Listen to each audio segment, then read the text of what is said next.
আসসালামু আলাইকুম। আচ্ছা, প্রথমত অনেক ধন্যবাদ। খুবই গুরুত্বপূর্ণ একটা পোস্ট শেয়ার করার জন্য সামাদ ভাইকে। আহ, আমি বিশ্বাস করি এবং আমি আশাও রাখি যে আমি right person for your job post. আর আমি আপনার রিকোয়ারমেন্ট খুব ভালোভাবে ফিল আপ করতে পারবো। এখন এটা তো জাস্ট মুখের কথা, তাই না? এখন অ্যাকচুয়ালি আমি আসলে যোগ্য কিনা, তো এটা প্রুভমেন্ট করার জন্যই মূলত যে দুইটা রিকোয়ারমেন্ট দিয়েছেন বা যে দুইটা কোশ্চেন করছেন, তো আজকে এই দুইটা বিষয় নিয়েই মূলত ভিডিওতে আলোচনা করব। বা শর্টলি আমি বলার চেষ্টা করব, যেহেতু এখানে খুব সময় বেঁধে দেওয়া হয়েছে যে 3 থেকে 5 মিনিট। তো চেষ্টা করব এই 3 থেকে 5 মিনিটের ভেতরেই এই জিনিসটা এক্সপোজ করা। যদিও দুইটা প্রশ্ন হইলেও খুব গুরুত্বপূর্ণ বা একটা লম্বা প্রসিডিউল। যে প্রথম যে পয়েন্ট সেটা হচ্ছে হু এম আই, আমি কে। আর দ্বিতীয় যে কোশ্চেনটা করা হয়েছে যেটা মাস্ট ইম্পর্টেন্ট, সেটা হচ্ছে যে why should you hire me, আমাকে কেন হায়ার করা উচিত। সো এই দুইটা বিষয় নিয়ে আমি জাস্ট বলার ট্রাই করবো আর কি। প্রথমত আমি কে। আহ, আমি যদি আমার এক্সপিরিয়েন্সের কথা যদি বলি বা আমার স্কিলের কথা যদি বলি, আমি বেসিক্যালি গুগল অ্যাডস এক্সপার্ট। আমি মেইনলি গুগল অ্যাডস নিয়ে কাজ করছি বা করেছি। দ্বিতীয়ত আমি একটা গুগল অ্যাডস এজেন্সিতে দীর্ঘ প্রায় 1 থেকে 2 বছর আমি এজেন্সিতে জব করছি, যেখানে মূলত আপনার লোকাল এবং সার্ভিস ওরিয়েন্টেড যে ইন্ডাস্ট্রিগুলো আছে ক্লায়েন্টদের, সো এই টাইপের ইন্ডাস্ট্রিতে মূলত ওই এজেন্সি কাজ করে থাকতো আর কি। তো ওই জায়গা থেকেই আমার এই সার্ভিস ওরিয়েন্টেড যে বিজনেসগুলো আছে এইগুলোর এক্সপিরিয়েন্স আছে, যেমন এইচবিএসি, roofing, plumbing, dental clinic, car detailing, cleaning service, moving company, local home improvement. So এই টাইপের ইন্ডাস্ট্রি বা বিজনেসগুলো নিয়েই মূলত আমি গুগল অ্যাডস রান করছি, আমার অভিজ্ঞতা আছে মানে লোকাল লোকাল টাইপ বিজনেস আর কি। এখন সেই জায়গা থেকে আমার কিছু ওয়ার্ক স্যাম্পলও আছে, যেটা আমি গুগল সাইট লিঙ্কে আমি সুন্দরভাবে সাজাইছি। আপনি চাইলে এটা দেখতে পারেন বা শেয়ার করতে পারি। এটা হচ্ছে প্রথম পয়েন্ট। অ্যান্ড দ্বিতীয় পয়েন্ট হচ্ছে যে স্কিল অ্যাপ্লাইড, অর্থাৎ আমি কোন কোন স্কিলগুলো আমি এই এজেন্সিতে থেকে বা পার্সোনালি আমি কোন কোন স্কিলগুলো অ্যাপ্লাই করতে পারছি খুব ডিপলি। সেটা হচ্ছে search chat, display, remarketing, performance and YouTube. তো এর ভেতরে সবচেয়ে বেশি আমি যেটা অ্যাপ্লাই করতে পারছি সেটা হচ্ছে সার্চ চ্যাট।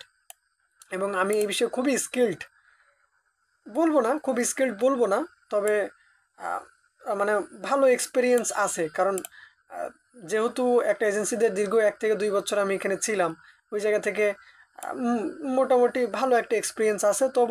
তবু আমি লার্নিং করার ট্রাই করি আর কি, আরও লার্নিং করার ট্রাই করি, কারণ নলেজের তো শেষ নাই। এবার আসি যে লার্নিং প্ল্যাটফর্ম। আমি শুরুটা করছিলাম স্কিল অ্যাপার, এরপরে বঙ্গীয়, ইভেন বর্তমানে হচ্ছে আমি সামাদ ভাইয়ের এখান থেকে লার্নিং করার ট্রাই করতেছি। এছাড়া গুগল, ইউটিউব, আর্টিকেল।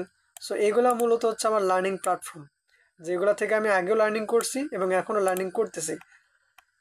এখন মেইন পয়েন্টে আসি যে why should you hire me, আমাকে কেন হায়ার করবেন বা আমাকে কেন হায়ার করা উচিত।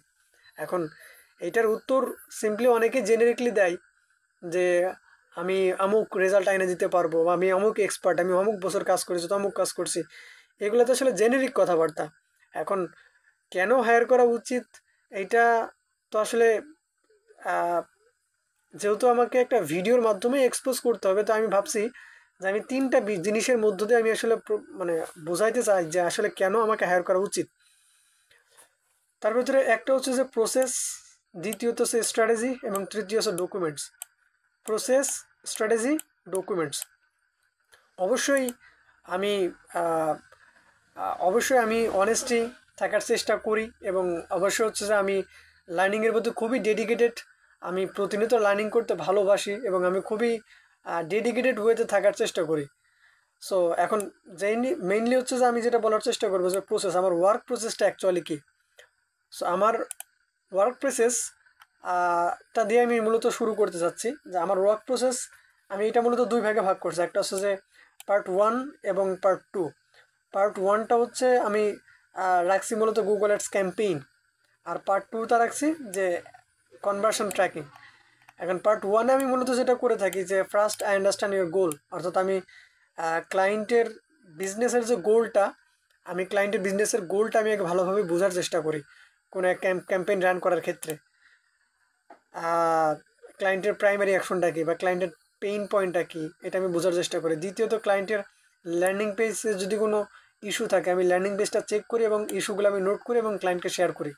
সো এটার জন্য মূলত আমার নিজস্ব একটা ডক ফাইল আছে যেটা আমি অ্যাপ্লাই করি, যে এইটা হচ্ছে মূলত কি ফিচার্স মানে কি কি পেইন পয়েন্ট আছে সেগুলো আমি নোট করছি এবং এগুলোর ভিতরে কোন কোন পয়েন্ট আসলে ক্লায়েন্টের ইমপ্রুভমেন্ট করা উচিত, ক্লায়েন্টের ওয়েবসাইট ইমপ্রুভমেন্ট করা উচিত, আমি সেগুলো এখানে নোট করি।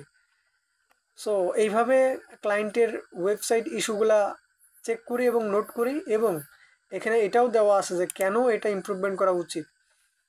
হ্যাঁ, the benefit of website optimisation for Google Ads, এবং প্রবলেমটা কি যদি অপটিমাইজেশন মানে ল্যান্ডিং পেজগুলো যদি চেক না করা হয় তাহলে কি সমস্যাগুলো হইতে পারে। সো এটার জন্য মূলত ডক ফাইল তৈরি করা যেটা ক্লায়েন্টকে শেয়ার করা হয়। সো এরপরে আসি যে তৃতীয় পয়েন্ট, যে I will collect all available information. So একটা ক্যাম্পেইন রান করার পূর্বে ক্লায়েন্টের অল অ্যাভেলেবল ইনফরমেশনগুলো আমি কালেক্ট করি, যেটা খুবই গুরুত্বপূর্ণ। সো এটার জন্য আমি মূলত এই ডক ফাইলটা অ্যাপ্লাই করি, যেটা মূলত লোকাল অ্যান্ড সার্ভিস ওরিয়েন্টেড বিজনেসের জন্যই বেস্ট ওয়ান। যেহেতু আমি একটা টপ গুগল অ্যাডস এজেন্সিতে মানে জব করছি, যেটা যারা মূলত লোকাল বিজনেস নিয়েই মূলত কাজ করে। এখন সেখানে এখানে কোশ্চেনারিতে মূলত কি আছে, যেমন ক্লায়েন্টের ল্যান্ডিং পেজ নিয়ে ট্রাই করি, ক্লায়েন্টের business name, client what is the pain point, the ক্লায়েন্টের কাস্টমারের কি পেইন পয়েন্ট আছে, ক্লায়েন্টের কাস্টমারকে কি প্রবলেম সলভ করতে পারবে সেটা নোট করা, যেগুলো অ্যাড কপির ক্ষেত্রে প্রয়োজন, ক্লায়েন্টের বিজনেসের গোল, তারপর হচ্ছে যে ক্লায়েন্টের বাজেট, তারপর হচ্ছে ক্লায়েন্টের তার অ্যাডটা কোথায় বা কোন সিটিতে বা কোন স্টেটে রান করতে চায় সেটা, ক্লায়েন্টের যদি কোনো কিওয়ার্ড রিকমেন্ড থাকে, কোন প্রোডাক্ট বা সার্ভিসে ক্লায়েন্ট ফোকাস রাখতে চাচ্ছে, ক্লায়েন্টের যদি কোনো প্রমোশন বা সেলিং পয়েন্ট থাকে, কারণ এটা অ্যাড কপির ক্ষেত্রে খুবই ভালো ইফেক্ট পড়বে যেন ল্যান্ডিং পেজে ক্লিক করে বা এক প্রোডাক্ট বা সার্ভিসটা যেন পারচেস করে।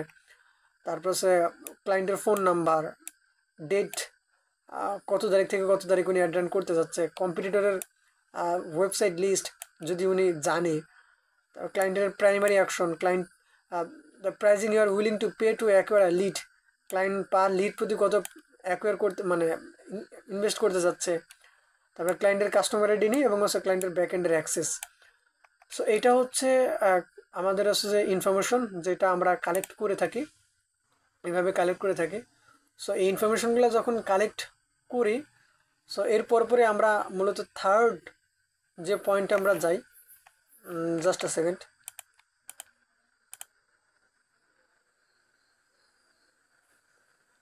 এই যে ক্লায়েন্ট। সো এই ইনফরমেশনগুলো নেওয়ার পরে যেটা করে থাকি যে study the website and competitors, যে ক্লায়েন্টের ওয়েবসাইটটা ভালোভাবে স্টাডি করি এবং হচ্ছে কম্পিটিটর রিসার্চ করা শুরু করি, যে ক্লায়েন্টের ওয়েবসাইটটা চেক করি, ক্লায়েন্টের ওয়েবসাইটটা চেক করি এবং ক্লায়েন্টের কম্পিটিটরের ওয়েবসাইট চেক করি, যে হ্যাঁ কম্পেয়ার করে দেখি যে কোনটা বেস্ট ওয়ান, আমাদের কোনো ল্যাকিংস আছে কি না। ক্লায়েন্টের বিজনেসটা খুব ভালোভাবে বোঝার জন্য ক্লায়েন্টের ওয়েবসাইটটা স্টাডি করি, ক্লায়েন্টের কম্পিটিটর আসলে অ্যাড রান করছে কি না। সো অ্যাড রান করলে সেই টপ র্যাঙ্কিং যদি কোনো অ্যাড কপি রাইটিং থাকে বা যদি কিওয়ার্ড থাকে সেগুলো আমরা নোট করার ট্রাই করি। সো এইভাবে এই তিনটা ধাপ কমপ্লিট করার পরে এখন হচ্ছে মূলত একটা প্ল্যান, ক্যাম্পেইন স্ট্র্যাটেজি প্ল্যান করি আর কি, যে হ্যাঁ কোন স্ট্র্যাটেজি অ্যাপ্লাই করা যায়। তো যেহেতু এটা service and local oriented business, তো ওই জায়গা থেকে অবশ্যই রেসপন্সিভ সার্চারটা দিয়ে আমরা স্টার্ট করি আর কি। সো এখন এইটা স্টার্ট করার শুরুর ক্ষেত্রে মূলত আমি যেই ডক ফাইলগুলো শেয়ার করি, সো এগুলো দেখলে আসলে মোস্টলি বুঝতে পারবে আমরা যে আসলে আমার আসলে কেন হায়ার করা উচিত, বা আমার আসলে স্ট্র্যাটেজি কতটা ইফেক্টিভ। সো এখানে প্রথমত যেটা করি যে I will start with the search campaign template. আমি আমার সার্চ ক্যাম্পেইন যে টেমপ্লেটসগুলো আছে ওইগুলো দিয়ে আমি আমার মানে কাজ স্টার্ট করি। সো ফার্স্ট যেটা করি I will start working on the keyword and add group. আমি কিওয়ার্ড এবং অ্যাড গ্রুপের উপর কাজ করি। তো ফার্স্টে যেটা করি যে কিওয়ার্ড রিসার্চ করি এবং নেগেটিভ কিওয়ার্ড অ্যাড করি।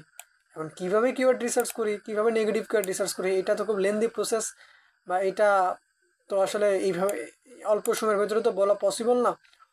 তবে আমি যেটা কিওয়ার্ড রিসার্চের ক্ষেত্রে আমি যে টেমপ্লেটটা ইউজ করি সেটা যদি একটু দেখি তাহলে হয়তো বা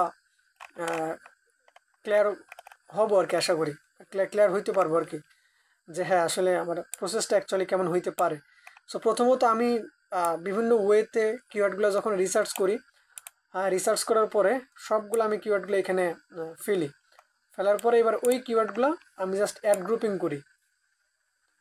করি যে সবই কিওয়ার্ডগুলো থেকে আমি কিওয়ার্ডগুলো আলাদা আলাদা করার ট্রাই করি যে যত অ্যাড গ্রুপিং করা যায়। এবং আমি অবশ্যই কিওয়ার্ডগুলো কত কিওয়ার্ড দিব, এটা কি 5টা 7টা নাকি 10টা, ওইটা কখনো আমি ভাবি না। আমি দেখি যে হ্যাঁ কতগুলো রিকোয়ার্ড সেগুলোর উপর বেসিস করে হচ্ছে মূলত আমি কিওয়ার্ডগুলো আমি রিসার্চ করি এবং ওইটা আমি অ্যাড গ্রুপিং করি। অ্যাড গ্রুপের জন্য মূলত কিওয়ার্ডগুলো গ্রুপিং করে থাকি আর কি। সো এটা যখন হয়, পাশাপাশি হচ্ছে যে আমি অবশ্যই নেগেটিভ কিওয়ার্ড হচ্ছে আমি করি, মানে নেগেটিভ কিওয়ার্ড হচ্ছে আমি লিস্টিং করি আর কি। কারণ যত নেগেটিভ কিওয়ার্ড শুরুর দিকে হচ্ছে আমরা অ্যাড করব, সেই ক্ষেত্রে হচ্ছে যে আমাদের হচ্ছে কস্ট তত কমবে আর কি, রেজাল্ট তত ভালো হবে আর কি। তো সুতরাং কিওয়ার্ড রিসার্চ করি, ওইটা অ্যাড গ্রুপিং করি, এগুলোর উপর বেসিস করে কিওয়ার্ড রিসার্চ করি। আরও অনেক পয়েন্ট আছে এবং ওই কিওয়ার্ডগুলো রিসার্চ করার পর ওইটা অ্যাড গ্রুপিং করি এবং নেগেটিভ কিওয়ার্ডগুলো অ্যাড করি। সো এটা হচ্ছে আমার কিওয়ার্ড রিসার্চ প্রসেস। তো এই কিওয়ার্ড রিসার্চ যখন আমার কমপ্লিট হয়ে যায়, সো এর পরপরই মূলত আমি যেটা করি সেটা হচ্ছে I will share the keyword for review with the client. আমি ক্লায়েন্টের কাছে আমার এই কিওয়ার্ডটা টেমপ্লেটটা শেয়ার করি। কেন শেয়ার করি? কারণ যতই আমি ক্লায়েন্টের লার্নিং পেজ স্টাডি করি, তারপর সেই ইনফরমেশনগুলো কালেক্ট করি, লেখাপড়া করি, ক্লায়েন্টের যেহেতু বিজনেস, ক্লায়েন্টই জানে যে হ্যাঁ তারপর মানে কোন কিওয়ার্ডগুলো আসলে তার জন্য মানে থাকতে পারে বা কোন কিওয়ার্ডগুলো আসলে রাখা উচিত না। ইভেন ক্লায়েন্টের যদি কোনো নেগেটিভ কিওয়ার্ড দেওয়ার জন্য যদি কোনো প্রিফার করে, সেই নেগেটিভ কিওয়ার্ডগুলো আমরা অ্যাড করতে পারি। হ্যাঁ, ক্লায়েন্ট যদি কোনো রিকমেন্ড করে যে হ্যাঁ আমি এই কিওয়ার্ডগুলো তোমাকে দিচ্ছি, সো ক্লায়েন্টের যখন রিভিউ হয়ে যাবে, এরপরে ক্লায়েন্ট রিভিউ করার পরে বাস এরপরে আমরা ফিক্সড করলাম যে হ্যাঁ আমরা এই কিওয়ার্ডগুলো মানে আমরা অ্যাড ক্যাম্পেইনের ক্ষেত্রে আমরা অ্যাপ্লাই করব। সো কিওয়ার্ড রিসার্চ করা হইলে এরপরে যেটা করব আমরা সেটা হচ্ছে বাজেটিং। অর্থাৎ আমরা বাজেটিংটা সাধারণত অনেকভাবেই করে থাকি। গুগল থেকে আমরা বাজেটিংটা করে থাকি, গুগল রিসার্চ করে, এরপর হচ্ছে গুগল ফরকাস্টিংয়ের উপর ডিপেন্ড করে বা নিজস্ব একটা এক্সপিরিয়েন্স থেকে। তো সব কিছু মিলাই মূলত বাজেটিং করি। তো বাজেটিংয়ের ভিতরে মূলত যেটা এক্সপ্লেন করি, যেমন আমি হচ্ছে ডগ গ্রুমিং নিয়েও রিসেন্ট একটা মানে কাজ করছিলাম আর কি, যে ডগ গ্রুমিং সার্ভিসটার এটা তার লোকেশন অনুযায়ী এবং সেটার অ্যাপ্রক্সিমেট সিপিসি রেট বর্তমানে কত সেটা নোট করা হয় বা ওই ইন্ডাস্ট্রি। তার মানে হচ্ছে যে এই বাজেটিংয়ের ভিতরে আমরা যেটা নোট করব যে ক্লায়েন্টের বিজনেস, সেটার লোকেশন অনুযায়ী এটার অ্যাপ্রক্সিমেটলি সিপিসি রেট কত, এরপরে সেটার সিপিএল কত, হ্যাঁ, এরপরে এটার কনভার্সন রেট কত আসতে পারে, হ্যাঁ, স্টেপ বাই স্টেপ এটা কীভাবে ইমপ্রুভমেন্ট হবে, কীভাবে সিপিএল কীভাবে রিডিউস হবে, কীভাবে ইনক্রিজ হবে। সো এইভাবেই মূলত একটা বাজেটিং ক্যালকুলেশন সুন্দরভাবে আমরা দিয়ে থাকি ক্লায়েন্টকে, যেন ক্লায়েন্ট ব্যাপারটা খুব সুন্দরভাবে বুঝতে পারে যে আমরা কোন প্রসিডিউরে এগোচ্ছি। সো বাজেটিংটা যখন কমপ্লিট হয়, বাজেটিংয়ের বিষয়টা যখন যাই, এরপর আমরা স্টার্ট করি মূলত ক্রিয়েটিভ অ্যাড কপি রাইটিং। এখন অ্যাড কপি রাইটিং এটা খুবই গুরুত্বপূর্ণ একটা পয়েন্ট, কারণ কিওয়ার্ডের কাজ তো মূলত অ্যাডটা সামনে আনা এবং ওই অ্যাডে ক্লিক করার রেসপন্সিবিলিটি সম্পূর্ণ অ্যাড কপি রাইটিংয়ের। সো এটার জন্য আমরা তৃতীয় নাম্বার বা চতুর্থ নাম্বার যে ডক ফাইলটা ইউজ করি সেটা হচ্ছে আমার এই ডক ফাইল। আমি শেয়ার করতেছি এখনই। হ্যাঁ, এইটা হচ্ছে মূলত আমার ডক ফাইল। সো এখানে মূলত ক্লায়েন্টের বেসিক ইনফরমেশন নিয়ে রাখি আর কি, কারণ এই ডক ফাইলটা প্রত্যেকটা ইন্ডিভিজুয়াল ক্লায়েন্টকে শেয়ার করা হবে আর কি। এই জন্য মূলত এখানে একটা শর্ট ইন্ট্রোডাকশন থাকে আর কি এই পেজটাতে। ক্যাম্পেইন সেট আপ টাস্ক, অর্থাৎ এই ক্লায়েন্টের ফুল প্রসিডিউরটা কিভাবে হচ্ছে যে আমরা কমপ্লিট করব সেটার একটা টাস্ক শর্টলি দেওয়া থাকে, ব্রিফলি দেওয়া থাকে, একটা স্কাই ভিউ। গুগল অ্যাডস কোয়েশ্চেনারি, ক্লায়েন্টের সব কোয়েশ্চেনারিগুলো এখানে আবার নতুন করে অ্যাড করা হয়, কারণ এই কোয়েশ্চেনারির উপর ডিপেন্ড করেই মূলত আমরা রিসার্চ করবো আর কি, বাকিগুলো রিসার্চ করবো আর কি। কনভার্সন ট্র্যাকিং এটা পরে। সো এটা যখন নোট করলাম, এখন হচ্ছে আমরা কিওয়ার্ড রিসার্চ, যে টেমপ্লেটটা দিয়ে আমরা কিওয়ার্ড রিসার্চ করছিলাম যেটা ক্লায়েন্ট রিভিউ করছে আর কি। সো এখন যেটা করব যে এই কিওয়ার্ডগুলো হচ্ছে যে আমরা হচ্ছে যে এখানে ফেলবো, এই যে এই কিওয়ার্ড ফাংশনে কিসের উপর ডিপেন্ড করে, এই অ্যাড গ্রুপিংয়ের উপরে। অর্থাৎ এই কিওয়ার্ড যখন রিসার্চ করছিলাম তখন তো হচ্ছে যে এই যে এখানে যেটা করছিলাম আর কি, এই যে এখানে মূলত এই যে কিওয়ার্ড গ্রুপিং করছিলাম, তাই না? সো কিওয়ার্ড গ্রুপিং যখন করছি ওই কিওয়ার্ড গ্রুপিংয়ের উপর ডিপেন্ড করে মূলত কিওয়ার্ডগুলো ফেলবো এবং এটা অ্যাড গ্রুপিং করব। এবং এই অ্যাড গ্রুপিং কিওয়ার্ডগুলো কোন ক্যাম্পেইনের অধীনে সেটাও মেনশন করব। যদি যতগুলা ক্যাম্পেইন হবে ততগুলা কিওয়ার্ড ততগুলো অ্যাড গ্রুপিং। সো এইভাবে কিওয়ার্ডগুলো ফেলবো, কিওয়ার্ডগুলো অ্যাড গ্রুপিং করবো।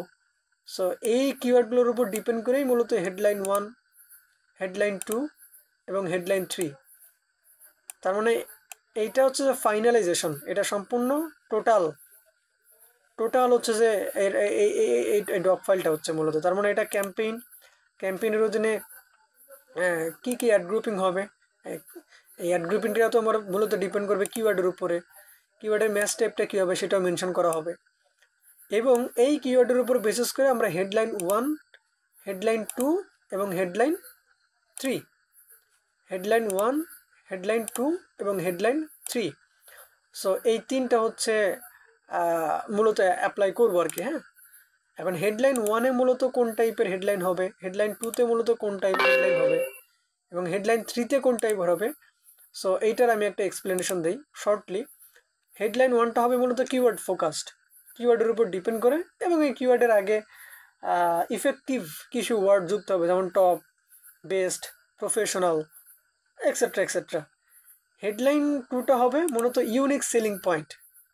হেডলাইন 1টা হবে মূলত আপনার এটা মানে কিওয়ার্ডের উপর ফোকাস করে। হেডলাইন 2টা হবে মূলত আপনার ইউনিক সেলিং পয়েন্টের উপর ডিপেন্ড করে। এবং হেডলাইন 3টা হবে মূলত সিটিএ, মানে কল টু অ্যাকশন। আমি যদি একটা লাইভ এক্সাম্পল দেখাই, যেটা আমি একটা ক্যাম্পেইন লঞ্চ করছিলাম, দীর্ঘদিন যাবত এই ক্যাম্পেইনটা অডিট অপটিমাইজ করছিলাম। এই যে এক্সাম্পল, যেমন এই যে টপ কোয়ালিটি ড্রয়াল ওয়ার, এটা হচ্ছে হেডলাইন, এটা হচ্ছে কিওয়ার্ড ফোকাসড, এটা হচ্ছে হেডলাইন 1। আর হেডলাইন 2 হচ্ছে 10 years অফ কোয়ালিটি ওয়ার্ক। তার মানে এটা ইউনিক সেলিং পয়েন্টের উপর বেসিস করা হেডলাইন 2। আর হেডলাইন 3 হচ্ছে কল আস নাও। হ্যাঁ, headline 1 drywall installation near you, এটা হচ্ছে keyword focused. Headline 2 have the quality you deserve. তার মানে এটা ইউনিক সেলিং পয়েন্ট, হেডলাইন 2টা তৈরি করা হয়েছে। আর হেডলাইন 3 কি, বুক আওয়ার সার্ভিস। সো এটার উপর বেসিস করে মূলত এই ডেসক্রিপশনটা, হেডলাইনটা তৈরি করা হবে আর কি। সো এটা যখন হবে, এরপরে ডেসক্রিপশন কথাটা স্কিপ করি আর কি, কারণ টাইম চলে যাবে অনেক। তবে ডেসক্রিপশনটা খুব সুন্দরভাবে তৈরি করা হবে, ক্রিয়েটিভলি এবং ইনফরমেটিভ। এরপরে এটা পাথ, এটা ডিসপ্লে পাথ 1, ডিসপ্লে পাথ 2, এটা কী হবে সেটা পর্যন্ত এখানে অ্যাড করার অপশন রয়েছে। এরপরে ডেস্টিনেশন ইউআরএল, অর্থাৎ এই কিওয়ার্ড, এই অ্যাড কপি, এইগুলো আসলে কোন ডেস্টিনেশন ইউআরএলের অধীনে যাবে সেটা পর্যন্ত এখানে নোট করা হবে আর কি। এবং এটার site link text, site link description line 1, site link description line 2। So এইটা পর্যন্ত এখানে নোট করে রাখছি। ইভেন এটা যখন আমরা নোট করব, রিসার্চ করে যখন নোট করব, তখন এটা 25 ক্যারেক্টারের উপরে যাচ্ছে কিনা, সো এইটা পর্যন্ত মানে লিপিবদ্ধ করা আছে। সো যেন আমরা প্রপারলি যেন রিসার্চ করতে পারি, কমফোর্ট জোন থেকে যেন রিসার্চ করতে পারি। এরপরে এটার ফাইনাল ইউআরএলটা কি সেটা এখানে অ্যাড করা, কল আউট এক্সটেনশন, এরপর হচ্ছে যে image extension, call extension number, এরপর হচ্ছে যে structure snippet value, lead from headline, lead from business, local from business, industry negative keyword, specific, common negative, both. যত অ্যাড এক্সটেনশন আছে, যত একটা অ্যাড ক্যাম্পেইন রান করার জন্য যত রকমের ফিচার আছে সবগুলো এখানে অ্যাড করা হয়েছে কমফোর্ট জোন থেকে এবং পারফেক্টলি, যেন আমরা এক জায়গা থেকে যেন সব কিছু কমপ্লিট করতে পারি কিওয়ার্ড রিসার্চের পর থেকে নিয়ে। সো এইভাবে যখন কিওয়ার্ড রিসার্চ করা হয়ে যাবে, এরপরে ফাইনালি এই যে অল পসিবল এক্সটেনশন যেটা আমরা সব অ্যাড করছি আর কি, এরপরে ক্লায়েন্টকে আবার শেয়ার করবো যে I will share the keyword and ad copy for review. এবার হচ্ছে ফাইনালি এই ডক ফাইলটা ক্লায়েন্টকে শেয়ার করা হবে এবং ক্লায়েন্ট চেক করবে। ক্লায়েন্ট যখন ফাইনালি বলবে যে okay that's good you can start now, then হচ্ছে আমরা রিভিশন দেওয়ার পরে আমরা হচ্ছে যে আমাদের কাজ স্টার্ট করে দিব আর কি। এখন দ্বিতীয় পার্ট হচ্ছে কনভার্সন ট্র্যাকিং। এই কনভার্সন ট্র্যাকিংটা আসলে আমরা কিসের উপর বেসিস করে করব? অবশ্যই প্রত্যেকটা ক্যাম্পেইন রান করার ক্ষেত্রে হচ্ছে যে কনভার্সন ট্র্যাকিং এটা কমন থাকবে। এখন যেমন অন্ততপক্ষে বিডিং স্ট্র্যাটেজি ইমপ্রুভমেন্টের জন্য হইলেও কনভার্সন ট্র্যাকিং কমন থাকবে। এখন কোন ক্লায়েন্টের জন্য কোন কনভার্সন ট্র্যাকিং, এটা যেহেতু এটা হচ্ছে যে এক একটা বিজনেসের উপরে ভ্যারি করে থাকে, তো ওই জায়গা থেকে আমি জাস্ট একটা ডক ফাইল তৈরি করছি আর কি, বেসড অন মাই এক্সপিরিয়েন্স, যে এইখানে যত ট্র্যাকিং থাকতে পারে তো সব ট্র্যাকিংগুলো নোট করা হয়েছে এবং পাশে লেখছে যে রিকোয়ার্ড অ্যান্ড প্রসেস, অর্থাৎ এই এই ক্যাম্পেইনের জন্য কি এটা কি রিকোয়ার্ড, এই কন্ট্রাক্ট ফান্ড সাবমিশন এটা কি রিকোয়ার্ড, যদি রিকোয়ার্ড হয় তাহলে লিখবো রিকোয়ার্ড, আর যদি না হয় তাহলে নট রিকোয়ার্ড। এবার এটা প্রোগ্রেসটা কি, এটা কি করছি, পেন্ডিংয়ে রাখছি নাকি কিছুই করি নাই। সো এই প্রসিডিউর অনুযায়ী মূলত আমরা ট্র্যাকিং পার্টটা শেষ করি। তাহলে এই হচ্ছে ওভারঅল দুইটা পার্ট, প্রসেস আর স্ট্র্যাটেজি আর ডকুমেন্টস। এটাই হচ্ছে মূলত আমার Google ads process, strategy and আমার হচ্ছে এই ডকুমেন্টস। সো এইগুলো দিয়েই মূলত আমি সাধারণত কাজ করে থাকি। তবে আমি চাই আরও যেন নিজেকে ইমপ্রুভ করতে পারি, আপনাদের সাথে থেকে নিজেকে আরও পরিণত করতে পারি। সো এই কামনাই আমি করি। আর যেহেতু সময় এমনিতেও অনেক চলে গেছে, তো ওই জায়গা থেকে খুঁটিনাটি বিষয়গুলা নাই বা দেখাই, যেমন বিডি স্ট্র্যাটেজির ক্ষেত্রে, হ্যাঁ যাক এইগুলা নাই বা দেখাইলাম, যেহেতু অনেক সময় সাপেক্ষ বিষয়। তো তারপরেও অনেক সময় হয়ে গেছে, অলরেডি প্রায় আধা ঘন্টা মতো হয়ে গেছে। আমি সময় লেন্দি করার জন্য খুবই দুঃখিত। তবে যেহেতু এখানে একটা গুরুত্বপূর্ণ একটা কোয়েশ্চেন আসছে যে why should you have me, তো ওই জায়গা থেকে আসলে বোঝানোর ক্ষেত্রেও আমার এত লম্বা সময় নিতে হইলো। তো যদি কষ্ট যদি দিয়ে থাকি তাহলে ক্ষমা সুন্দর দৃষ্টিতে দেখবেন, যেহেতু অনেক সময় নিয়ে নিছি। আর একটু ধৈর্য সহকারে দেখার জন্য আন্তরিকভাবে ধন্যবাদ। এই তো, ধন্যবাদ। আসসালামু আলাইকুম।